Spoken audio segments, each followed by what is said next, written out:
Bellator MMA 271, Friday, November 12th, South Florida at Hard Rock Live at the Seminole Hard Rock Hotel and Casino near Hollywood.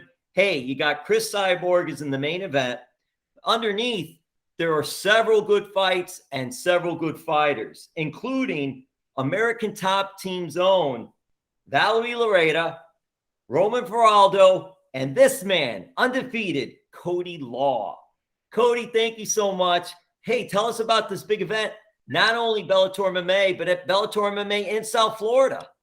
Yeah, man, I'm excited. It's crazy. As soon as I heard they were going to do this event at the Hard Rock, I was begging everybody to get on. I probably harassed my management and Bellator, but it worked out. You know, they finally put me on, and I'm so pumped.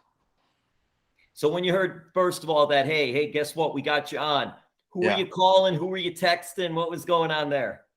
My head coach, Mike Brown, was, I think, probably the first person I gave a call to and told him, hey, we're in. And then probably my mom, you know, just the usual. Just the coaches and moms always get the first calls. And what is it like? Have you ever competed in South Florida before?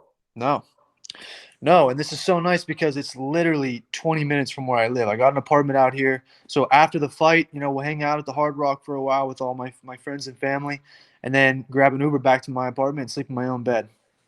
That's got to be one of the nicest things, too, because when you're having a big event like Bellator MMA and you're involved on it, so much is involved, whether it be the press like we're doing or the travel and just staying in the hotel and doing all those things.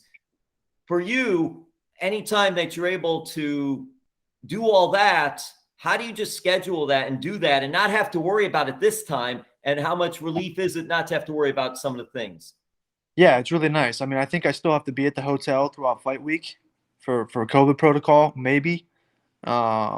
Still waiting to hear about all that. Like, we're going to go over it soon. But overall, it's nice. You know, the guy who's going to do my nutrition is right here in Florida, so we can just drop my meals off. My coaches are all right here.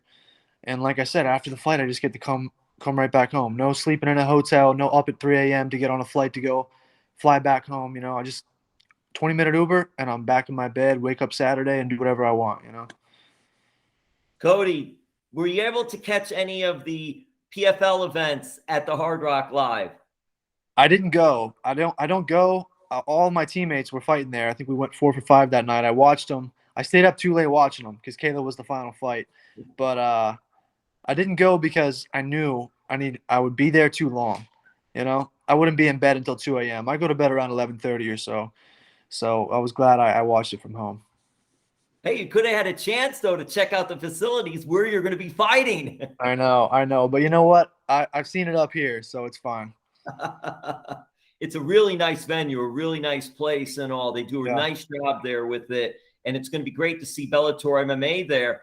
What are your thoughts, first of all, about the card itself and a lot of great fighters, including several from American Top Team?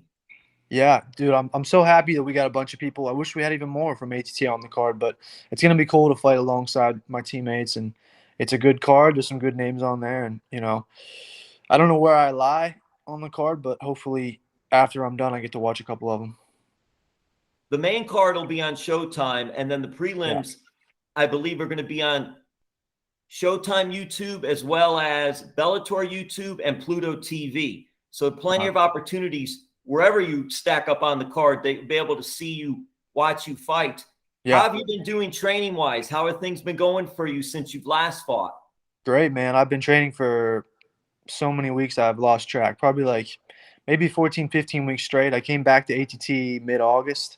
So I spent a month at home and trained at home, kind of easy, and then I've been back here for a while, and we've just been getting after it.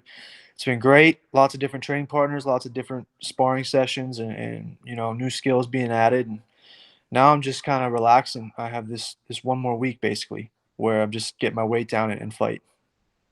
Cody, what is it like as a fighter when you're training and not knowing when your next fight's going to be, and just going through the process of, well, I've got to train and I got to keep myself up because who knows when? Yeah, that can be the difficult part, you know, because I'm used to wrestling. You know, we have a schedule before the season starts. wrestling season's too long as well. I mean, you train for a really long time, and you're competing and you're making weight a lot, so that's not easy. But at least you have a schedule. You have a plan. For me, I ended up training so many weeks because I was trying to fight in October. It didn't work out that way, but I came back and was training hard early, trying to fight in October. Didn't work out. That's the way this game is. You kind of have to stay ready though, in case an opportunity comes. So you're always training. Cody, tell us about American Top Team. So many great trainers and fighters there. And what has it been like with your time there so far? It's amazing. I mean, like I was just telling another guy earlier, I've been there for a little over a year now, and it's like every week that I'm there, I feel like I get better. But for each year that I can log at the gym, I'm just improving so much. The best coaches in the world, the best training partners in the world. I don't think there's any gym who has more world championships. So it's just there's no way you can't improve if you're in that gym. You mentioned Mike Brown earlier. What are your thoughts of Mike? And who are some of the other trainers that have been working or helping you? Mike is the best. I think he's the best MMA coach in the world.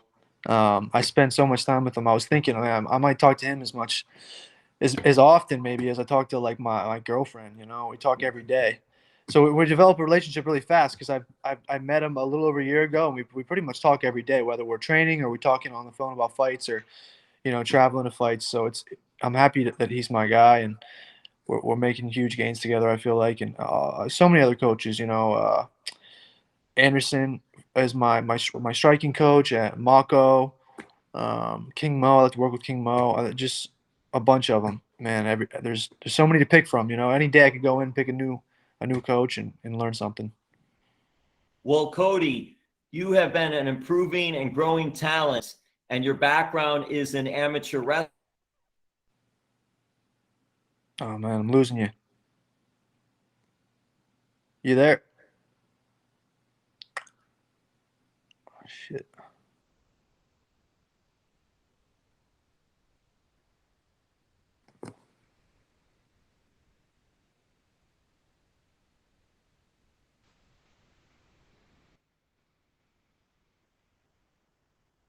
Hey, lost you there. All right, we'll pick it up. I'll pick it up. I think they just lost you at the end of your conversation. We were talking about American Top Team and the coaches. So we'll just pick it up right from there. Yeah, you were starting with the amateur wrestling thing, and then I lost you. I'm going to start it right from there. So 3, 2, 1.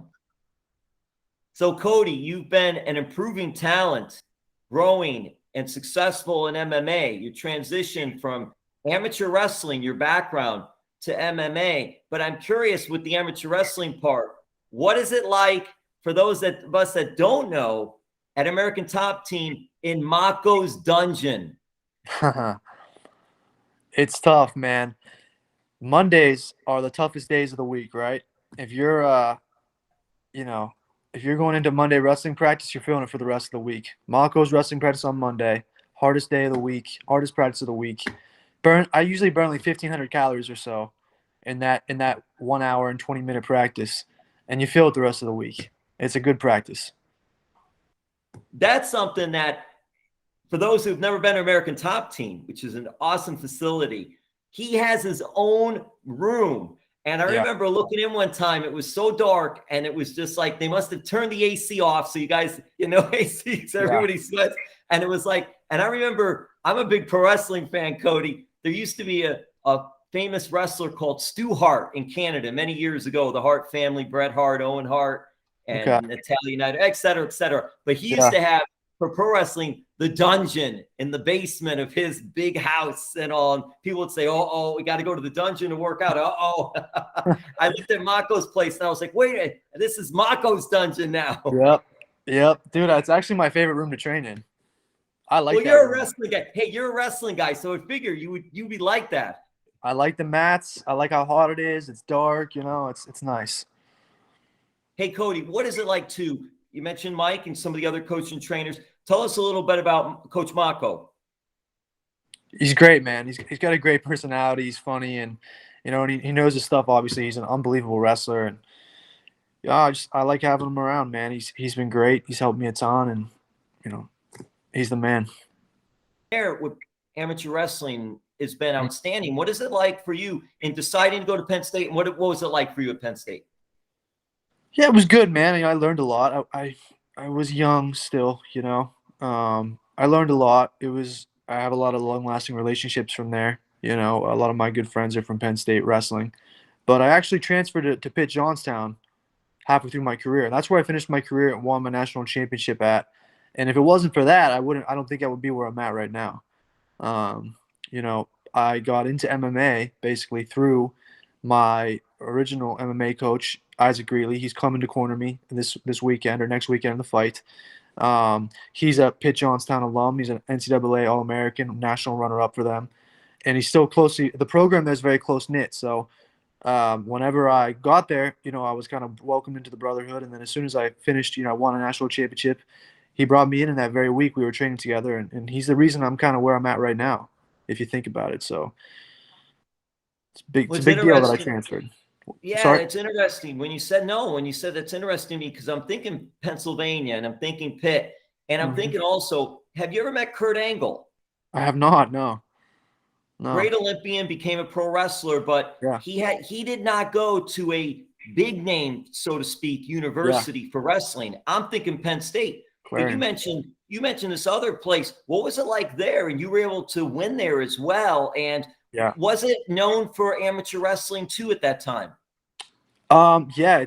It's a really great program, and it changed my life in a lot of ways. I fell back in love with wrestling a lot when I got there, and I was comfortable. It's also 5 minutes from where I grew up, where my family lives, my family home. So I got to move back home, be with my family. Coach Pecora, he's the most winningest coach in NCAA history. He broke the record the beginning of 2020. He broke the record, and he's like my father. I'm extremely close to him. He's an amazing person, and yeah, man, I seemed to get better once I went there. Just from the environment, and obviously, like I said, I don't think I'd be where I'm at if I hadn't gone there. Well, that's just an interesting part of the story too, because it became okay. So this maybe didn't work out like you wanted, but then you Yeah, transferred here, and then just things changed for you. And yeah. you're talking about that earlier. If it wasn't for that, we might not have seen you in MMA. I think you would have seen me in MMA. I like to think that because it was always my plan, but I don't know that it would be the way it is right now. There's so many things that fell into place. Like butterfly effect. Where transferring to UPJ, I met Isaac. Through Isaac, Isaac was kind of the reason why I met my management. First round, Malky and Abe. There was a mutual connection. They called me, and then through all that, Isaac had connections with Bellator, and so each little event led to me being in Bellator for my pro debut and coming to American Top Team and all these different things. Where I could have been, I could be at a different gym right now. I could be fighting on the regional scene, and instead I'm an American Top Team fighting for Bellator. So it's all worked out the way it's supposed to. It's worked out very well. And I'm curious, with the fight coming up here in South Florida on November 12th at the Hard Rock Live, do you know anything much about your opponent? And also, if I could follow up with that, where do you think a victory against your opponent may get you next? Yeah, we've watched him. I've watched him a good bit. Me and my coaches, we know what he likes to do. He seems to do the same couple of moves, same tendencies over and over again. So I'm prepared for whatever he's going to do. I know what I want to do out there, and I think I'm going to get the finish. And at 5-0, I think puts me in a great spot for 2022. I'm looking forward to seeing what Bellator has to offer after this one. Well, Cody, I'll wrap this up with a couple more questions and get you out of here. I'm very curious, Cody, because I mentioned Kurt Angle earlier. I mentioned Stu Hart earlier. Have you got to see Dan Lambert on All Elite Wrestling yet? Yeah, I see him in the gym every day. It's the same thing basically. He's like that. He's cut out for that. But I have seen some clips. Yeah, he's great at it, man. I don't know. Unbelievable. And then Junior Dos Santos got involved. You have Paige Yeah, Van Zandt, Austin Vanderford, even Jorge Masvidal, yeah. all part of that. I'm curious if Mr. Dan Lambert comes up to Cody Law and says, "Hey, Cody, come on, let's get on the plane. I want you to come with me tonight." What are you gonna Yeah, say? I don't know if it's for me, but I would never turn down a good business opportunity. Although I don't know that I'm not their type, right? I'm a 145 pounder. That's okay. Is Come that on. okay? It's all Still right. I know work he's out? bringing some, right. He's got some big guys like Junior and Andre Arlovsky are with him, but that's okay. Yeah, maybe over the years I get a little bit bigger. Maybe I'll fit in more. And then lastly, were you into any of the sports teams? And were you even at all into pro wrestling growing up? Actually, when I was young, I was like me and my brother were big like Raw and SmackDown. It's every well, I don't know what the schedule was. Maybe Monday Night Raw and Friday Night SmackDown or something. I mean, we bought the pay-per-views, SummerSlam. It was back during the John Cena Edge WWE Championship era. We were obsessed. I thought it was real. I have a story for you. When Vince McMahon, do you remember when Vince McMahon went into the car? He got into a limo and exploded and blew up. I was on vacation with my family. Everyone went to sleep. I stayed up and watched it. He blew up in that car, and I swear to God, I thought he died. I went to bed waiting to tell my parents in the morning that Vince McMahon died. I was panicked. I thought he died. You were not alone because people were calling up 911. There was big stories the next day about it. It was unbelievable that it was like, oh my God, hey, someone's got to get out there, or what happened? Hey, is he okay?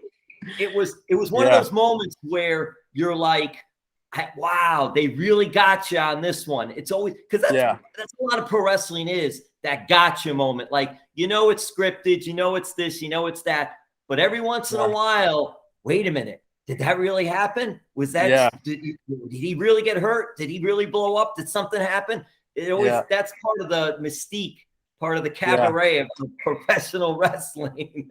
That's so funny, man. I really believed it. I believed in it when I was young.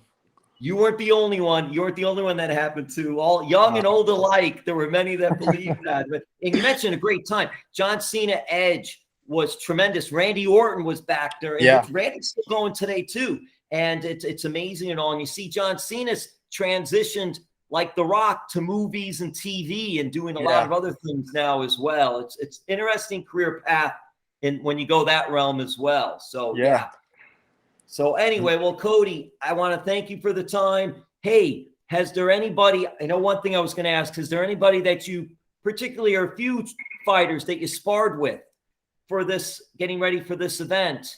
Because there's so many good, talented fighters at American Top Team. Yeah, dude, I've been sparring with some great guys. I did a few sparring sessions with Danny Sabatello. If you're familiar with him, he's an animal, man. If I'm looking to push myself to the limit, I'll go with Danny. We're both good wrestlers with good conditioning, so it just ends up being just a total war. Lots of scrambles, both really tired. It's really, really good training with Danny. Cody, are you in the group with Sal and Josh and the guys? In the group? I don't know. I don't know what the group is, but well, you're friends with them. I know that. There's not a clique. I know that, but I don't know if they have a secret text message group or whatnot. But yeah, Sal and all those guys are awesome. I was actually just messaging Sal earlier. He posted his heart rate was like 34 or something today. I was like, that's insane. But it's Cody. It's great because I remembered. That's why I wanted to bring that up. I thought they had mentioned you. I did an interview with the two of them together, Sal and Josh, because they went to rival high schools down here. Okay. But they've been friends, which I didn't know. They've been friends for like their whole lives and all. So they're really two good MMA fighters, two good wrestlers, and two good guys as well. Great guys. Great guys. All right, Cody. Hey, do you have social media out there for any fans to check out? Yeah, Instagram, Cody Law MMA. Check me out. And we'll see you November 12th, Bellator 271 at Hard Rock Live at the Seminole Hard Rock Casino and Hotel in South Florida. He's American Top Team. He's undefeated. He's badass. Thank you, Cody Law. Awesome, man. Thank you.